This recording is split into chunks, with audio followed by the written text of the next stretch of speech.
Assalamualaikum and hello everyone. My name is Razial. You could call me Raz. So it's been a while since I made my top 10 video, and I want to say thank you for your support and your kind words. I surely would make part 2 of art advice again. I will assume you already know what you are getting yourself into when you saw the title. But if it's autoplayed for you without you knowing, don't worry. There is more than just these 10 points I picked up for you. I just wanted to start easy and simple with you before the art community decided to shut me up just because they don't like to hear the truth, lol. And if I manage to heal from those toxic traits, then I'm sure you can too. So here is top 10 toxic traits art community have taught us and why many artists are fighting against it.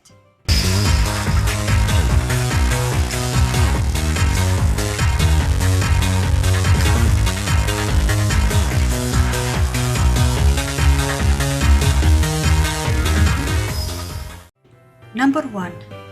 Talent over hard work. Imagine this. The best of the best artist you ever seen sitting next to a 5-year-old who just started coloring in crayon.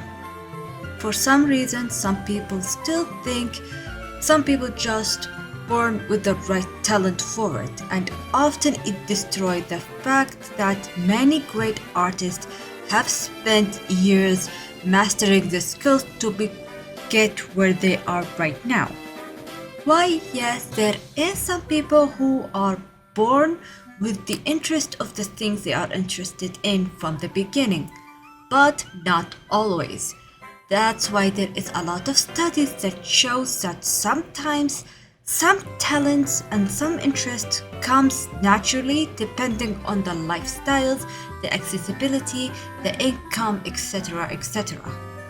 Now, don't take it the wrong way.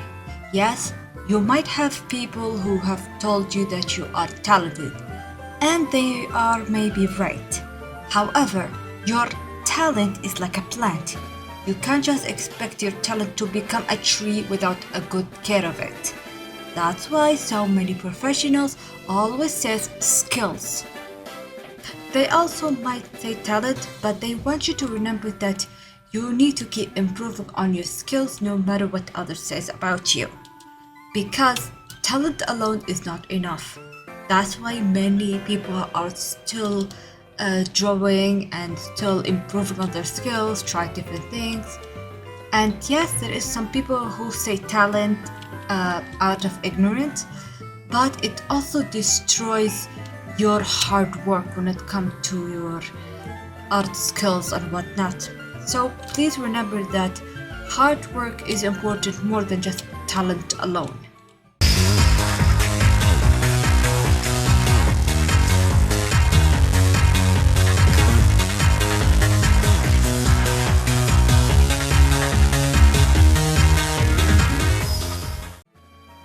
Number 2.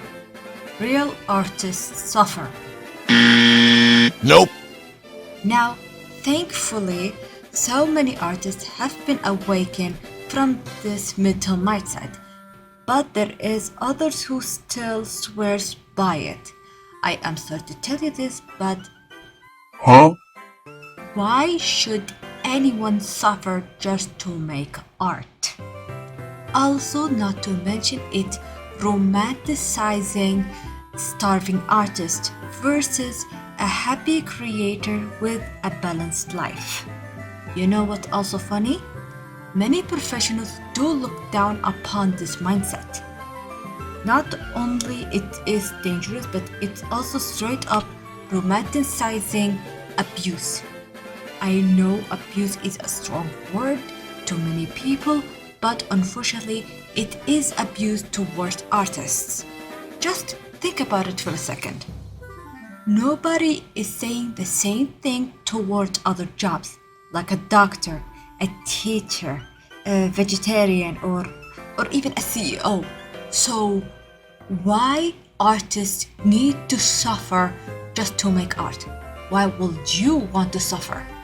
Also, fun fact, anyone who says you are too greedy just because you want to get paid for your work, there is a high chance they are cheap and they are trying to get you to do anything for them for free. Do not fall for it. Remember, you deserve as much income as the other person. If you're an artist and you think you should suffer for your art, remember, that's artist abuse.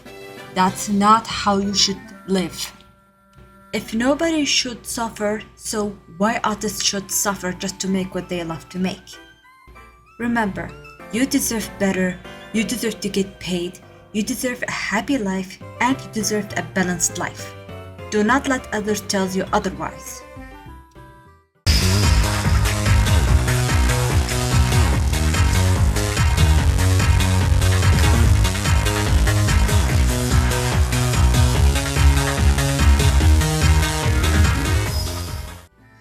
Number 3. References are cheating. Nope. Fun fact, I did talk about references and why they are so important in my top 10 art advice video, and you should watch that as well. Also, like, share and subscribe so you can help me make more of these videos as well. Shameless plug aside, let's continue with this point. And yes, I am not the only one who is gonna tell you that references is not cheating and why you should drop this mindset of references is cheating. But I have found 10 reasons why references is not cheating. So here it is. Number 1, the misunderstanding of originality. Myth: real artists create from imagination alone. Reality: even original art is a remix of absorbed references. Pro artists use refs to avoid unintentional plagiarism, e.g., drawing wonky hands because they didn't use a ref. For example, Disney animators have studied real-life animals for The Lion King, Bambi, and other of their future animations. Now, does that make it cheating? Or are you gonna give them an excuse just because they are Disney? Also, not to mention, if you look up YouTube right now, there is a lot of old videos where Disney animators have hired real actors in order to study the anatomy and whatnot in order to animate and the storyboard and whatnot. There is a lot of videos. Even other studios been doing the same thing in the early 90s and 80s. So I don't know why people think it is cheating when it's every company out there is using references. Like, bruh, make it make sense. Or is it because big companies is a different entity and we have to eat our own tails? Number 2, art education gaps. Myth: references are a crutch for beginners. Reality: many self-taught artists imitate YouTube tutorials that preach draw with no refs, often by influencers who themselves use hidden references. Fun fact, Renaissance artists like Da Vinci used camera obscuras. We could say it is like AI art of their time, but cameras captures real images, not generated. Let's make that clear. Number 3, ego and gatekeeping. Myth: if you need a ref, you're not skilled enough. Reality: this is elitist nonsense. Pros like Kim Young-ji, RIP, had decades of practice and used references for complex scenes. Psychology twist. Shaming refs lets insecure artists feel superior for struggling needlessly. So, translation, skill issue. Anyone who's shaming you for using references, just tell them skill issue. What are they gonna do? Call you out on X, the only social media that people are sick of it? Or call you on 4chan? Oh wait, 4chan is dead. Like, bruh. Joke aside, just don't waste your energy on them. You're better than that. And you have more things to do than just waste your time and energy on people like that. Number 4, social media deception. Myth. Look at this masterpiece I drew with no refs. Lie. Reality. Many artists hide their refs to seem genius, fueling the myth. Check art process streams. Even stylized artists use refs. I used to hide my references in the past, but nowadays I don't, especially when it comes to drawing my own OCs. Because believe it or not, sometimes you will forget some details about your OCs. So, anyone who have a problem with you showing references, just say skill issues. Also, you're human, so the idea of someone being upset with you for using references, like, bruh. Number 5, the fear of losing creativity. Myth. References will make you a human photocopier. Reality. Refs are tools, not shackles. Pros adapt them, e.g., merging 10 photos into one original piece. Now that I said all that, let's talk about how to fight this myth. Number 1, just make it normal to show your refs. Like, I don't think it's that much of a big deal to show. Like, for example, I'm pretty sure some of you have saw some artists do the Pokemon fusion thing, where they show you the 2 Pokemon, then they show you the fusion. It's all over TikTok. I'm pretty sure you saw it once in your life. Also, reminder, do you think architects don't use blueprints? Same goes with book recipes. Do you really think chefs don't use recipes in order to cook? Also, let me say it out loud. Loish or Xenix are huge bro references. Okay, I know this sounds weird, but the bottom line is using references is like using a recipe book to cook. Even chefs doing it. So why not artists? As a matter of fact, how are you gonna draw your clients if you don't know what they look like? Think about it for a second. Like, seriously, let it sink in.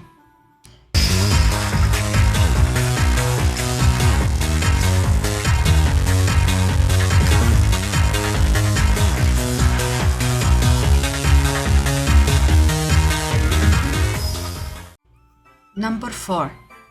You must post daily or fail. Nope. Okay, let's get straight into the point. Let's face it, nobody have the time or the energy to post every day unless it is your job to post every day for your company or to the person that you work with, so on and so forth. The reason why so many people think you need to post every day is because the whole Instagram algorithm when it changed and whatnot. Then you have TikTok and other platforms. But let me make that clear, other platforms are not safe from that. Other than Kara, Tumblr, and any other lesser platforms who aren't like big like Meta and Instagram, Twitter, don't even think about it. Now, in my older series, the one that when I stopped where to go, there is a lot of websites and apps that are made for artists, but the list is way too long for me to be able to do it all on my own, and I felt overwhelmed, and well, it was sad that I had to stop it, but I was just a one person. It was hard to do it on my own. Anyway, I know this sounds silly, but you should not follow the algorithm if the algorithm is not friendly enough for you. However, there is some guides on how to survive the you should post every day or you feel pressure.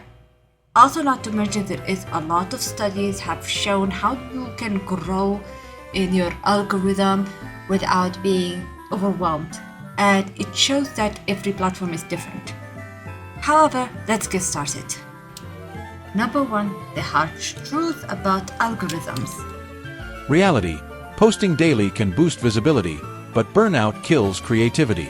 Data check. Platforms favor consistent engagement, comments, saves, shares over mindless spam. A high-quality post once a week often outperforms 7 rushed doodles. Pro tip, use a scheduling tools to space out the posts without daily grind. What kind of tools? Well, I'm pretty sure you can find it easy in Apple Store or Google Store or whatever store you have in your phone or tablet or whatever. I mean, you can find many at this point. Number 2, quality over quantity rule. I want you to think about this question very carefully. Would you rather post 30 forgettable sketches in a month, or would you like to share one standout piece that gets shared for years?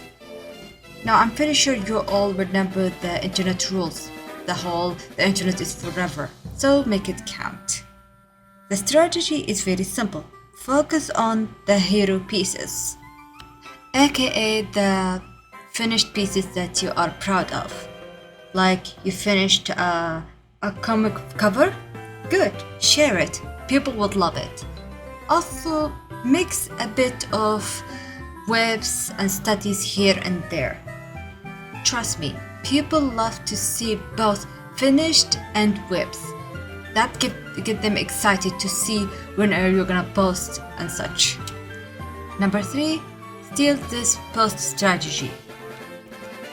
Believe it or not, every platform is different and each of them prioritize different things. So yeah, it is kind of annoying to remember all of that, but trust me, if you really want to grow, this is the only way around it. And yes, it's been proven with a lot of studies and data, so on and so forth. So listen up. For Instagram and TikTok, you can post from 3 to 4 times a week, and you have to prioritize reels, guides, and time-lapse. I know for a fact that Instagram is made for images and whatnot, but unfortunately they are trying to copy TikTok and fight it so they can have more people in it and whatnot. Even though they are being so stupid with the whole AI bots and whatnot and the scams and whatnot. The point is, if you want to grow your Instagram and Twitter, just follow these steps. Post from 3 to 4 times a week. Prioritize videos, guides, time-lapse, reels, so on and so forth. Yes, it's annoying, but you don't have to make it the most masterpiece ever. Just post maybe a little silly sketch from here to here, so don't worry about it. As for Twitter and Blue Sky, daily is fine, but remember that some of your best art can be like drawn, hidden, so daily is fine. Quick sketches, pulls, engagement, webs, so on and so forth. You can have fun messing around with it, like make a meme, do some silly stuff on your Blue Sky or Twitter. Trust me, it's gonna help you a lot. Now for a portfolio like places like ArtStation, post only finished work. Quality is the most important thing in platforms like that, because professionals and whatnot. I believe Kara kinda the same thing, but I think it depends because it's kinda mixed between Twitter and ArtStation, but give it a go. Also, repurpose one piece across platforms. For example, turning a painting into a TikTok time-lapse, Twitter thread, Instagram carousel, so on and so forth. Number 4, protect your mental health. Here is the signs that you are overdoing it. Twittering art because I have to post something today. Or hating your art because it's rushed. How to fix it? Try the 80% rule. Only post when you are 80% happy with the piece. Perfectionism destroys momentum. Number 5. What pros actually do? Myth: successful artists post daily. Truth, they often. Batch create content, e.g., paint 10 pieces in a week, schedule posts. Hire assistants / social managers. Ignore trends and post when they want, e.g., at lowish posts sporadically but dominates. Number 6. Alternative to daily posts. Engagement over output. For some reason, many artists are skipping this one. I don't know why, even though a lot of platforms encouraging engagement. Anyway, spend at least 10 minutes daily commenting on other people's art, like, repost, retweet. I know this sounds silly, but a lot of platforms do encourage engagement. Also, you might get new followers or new likes without even need to post every day. Create evergreen content. What does that mean? Oh, very simple. Make a tutorial, process threads that keep getting shared over time. Sometimes even silly memes get shared a lot. Give it a try. Final advice for all this: if posting daily fulfills you, go for it. But please don't sacrifice your joy for the algorithm that never gave you a face in the first place. And if it drains you, post strategically. Now I need you to say it with me. I am more important than posting daily. I am more important than to post daily.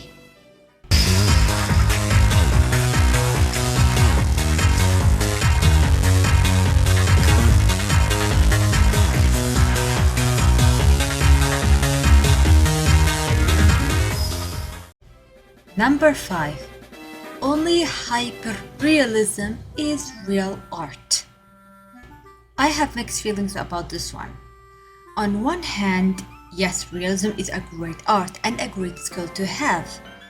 But it's not the only art people enjoy to see or do from time to time. On the other hand, people, for some reason, trash talk realism a lot in a lot of weird way, and it's very creepy as well. Like, Oh, why did you just take a picture? or You just copy an image. there is no middle ground for it, which is kinda annoying, and it's sad to see. It's even worse when it comes to AI as well. The idea that only hyperrealism is real art is nonsense. Art is about expression, not just copying reality. Skill isn't limited to technical precision. Stylized art requires creativity, design, and storytelling, from cartoon to abstract work.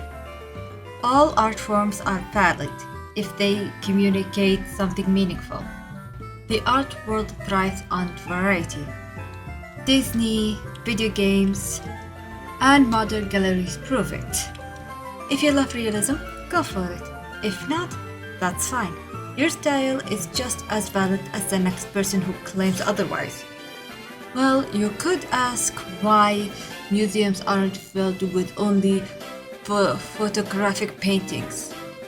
Reality is, true art makes people feel, not just admire accuracy. Let it sink in.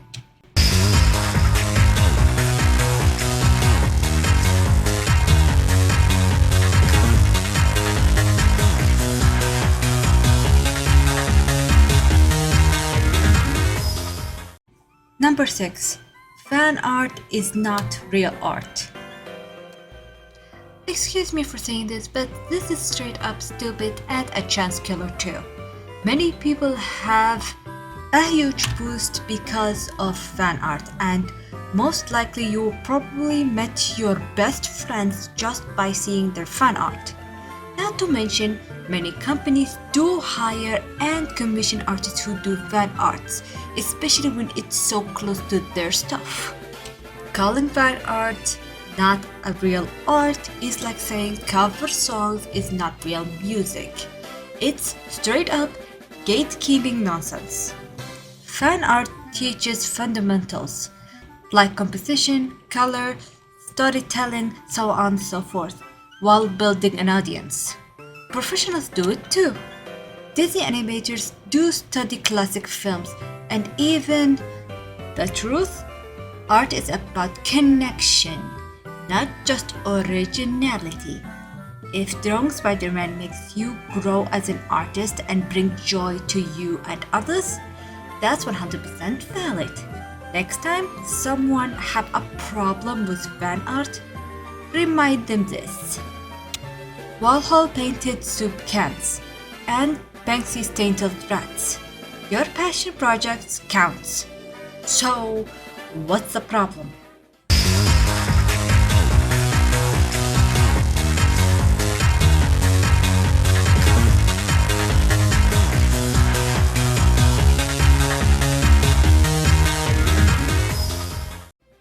Number 7.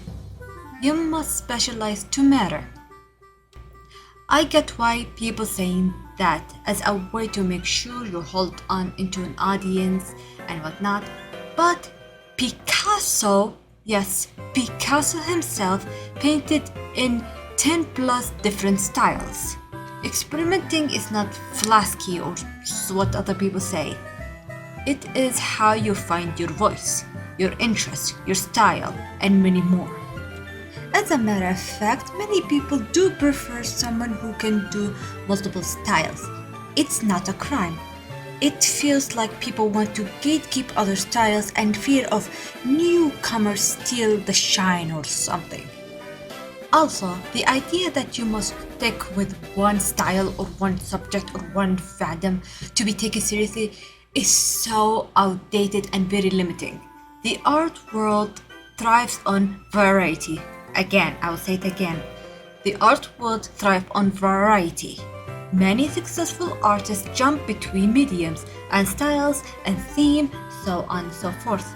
And like I said again, Picasso painted in widely different ways, and modern creators like James Jane switches effortlessly between commercial and fine art.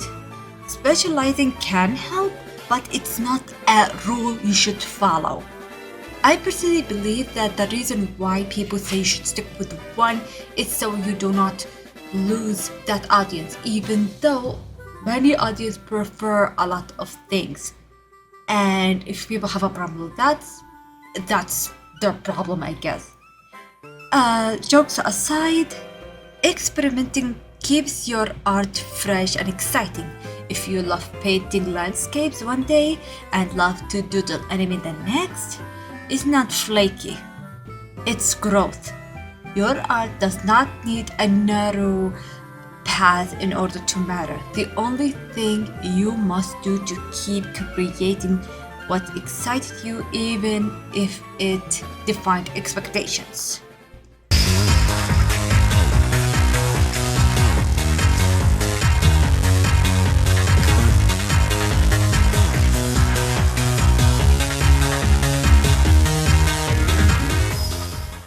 Number 8. Harsh critique equal good critique. I apologize for my words, but let me say it straight up. This is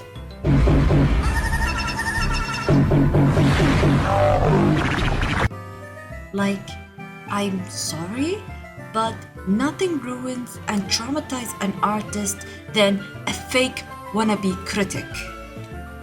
I am sorry to say this, but why many people think anyone wanna hear their opinion when all artists wanna do is just share art? Make it make sense. Not only that, but straight up lie in your face and act like they are helping you, yet continuing to act like a middle schooler bully. And yes, many artists have spoken up about it and said it is the most annoying part about the art community, and everyone think this behavior is okay when reality is not. I am very sorry to sound very ranty and I am being emotional. Unfortunately, that's what almost made me quit art altogether, because of the people who attempt to act like they want to give me good critique when the reality they're just being evil, mean. So before I go hard, yes, there is some people who can give good critique, but sometimes they do it in the most nobody asked way possible, especially on Instagram. I'm not sure about other places, but Instagram, X, and TikTok love to trash talk artists when nobody asks them for their critique. And it is annoying when it comes to just to share something for the sake of sharing. However, there is other places in the internet where you can give actual critique and find people who can give you actual good critique without putting you down. From Discord servers to Reddit groups, I don't know what you call them, Tumblr communities. Yes, there is something called Tumblr communities. I don't know who gave this idea to Tumblr, and I don't like it because now it's slowly trying to become Reddit, and I don't like that. Oh well, anyway, yes, there is places you can find people who can give you good critique without putting you down. My point is, not every artist out there will be kind to you. Some people would love to do anything just to be nasty to you, gaslight you, for the tee-hee and giggles and whatnot. When the real goated people will not need to do such a behavior. The real goated people do not need to make you feel like a trash in order to help you improve. Fun fact, that reminds me of treat people how you want to be treated in my top 10 advice video, and you should watch it. Don't forget to like, share and subscribe as well to help me make more good videos as well.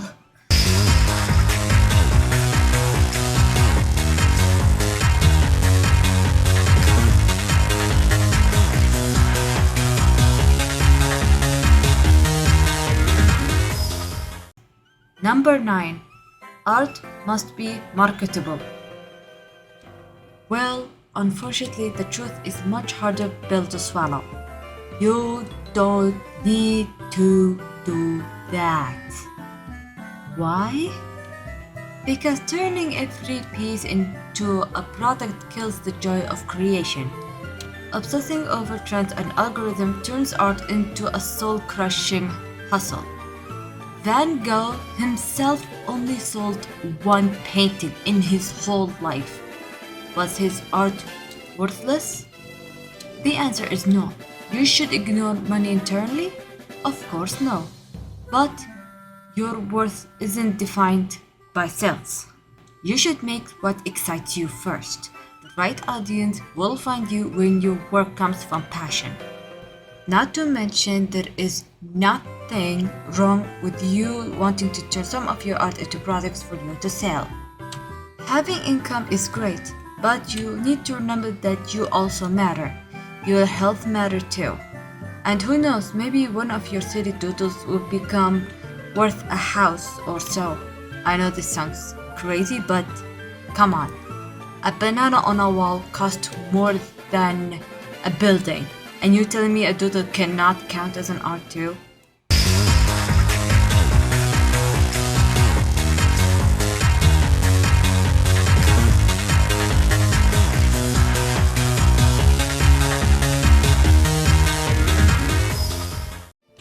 Number 10. Quitting means you failed. Walking away from art does not erase the beauty you created or the skills you earned. Art is not a present sentence, it's a journey. Maybe you're quitting forever or just taking a break to breathe. Both are valid. Staying miserable in a place that no longer makes you happy is the real failure. Even some of the great artists of the past did stop doing art at some point. Da Vinci ditched painting for inventions. Hokusai changed names and styles like outfits. Your worth is not tied to one creation identity. Actually, quitting can be the most brave choice you ever make in your life. Make a space for new passions, healing. Or it's a way for you to take a break to come back with more energy, more ideas, and so on and so forth. And remember, season changes, so can you. And since we are in the topic of quitting, here's a small trivia for you. When I was younger, I wanted to be a let's player before I fall for art. And I still wish I can be a let's player, but hey, season changes. So as you and me. If you ever quit art because it doesn't bring you joy, don't feel bad. You're not a failure. Just follow what your hearts tell you. And if you ever wanted to draw again, then welcome back. I welcome you with big open arms.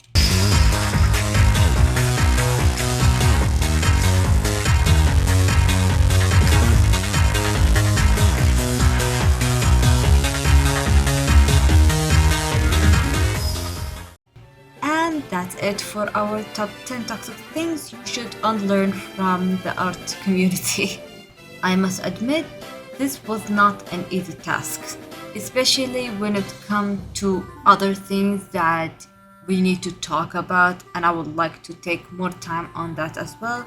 But I wanted to take step one and be mentally prepared for the other side of the art community in case they want to shut me up if they don't like the truth. And I am calling them the other side because I know for a fact that there is artists who have nothing to do with them, like the toxic side of art community, and I want to make sure that I don't generalize everyone, which is a bad thing. That does not mean the art community, all of it is bad. There is the good, there is the bad. And guess what? There is some artists who are already leaving the art communities, but there is artists who also fight against the bad side of the art community. Make sure you find the right people who help you to improve. I thankfully managed to heal from the bad side of the art community thanks to a lot of great people in my life. A lot of friends who helped me improve, and a lot of people who stick with me on ups and downs, in the good and the bad. If I managed to heal from such toxic mindset, I'm sure you can heal from the wounds that the other side have left it on you. Especially when it comes to AI and other mindsets, so do not lose hope. If you like this video, make sure you share, comment and subscribe and help me to reach to my goal one day. I do want to make more videos that helps artists and remind them that hope's still there, even if the things started to look grim. Speaking of AI, I really want to make a video talking about the good and the bad of AI and what is a good AI, what is a bad AI. Like for example, some AI is used as a tool and some AI is used as bad, like generative AI, so forth. If you would like for me to make that video, let me know in the comment below. And yes, the giveaway is still open. I am reminding you again that the giveaway is still going on. I'll leave the rules in the description down below. With that being said, bye bye, be safe out there and take care.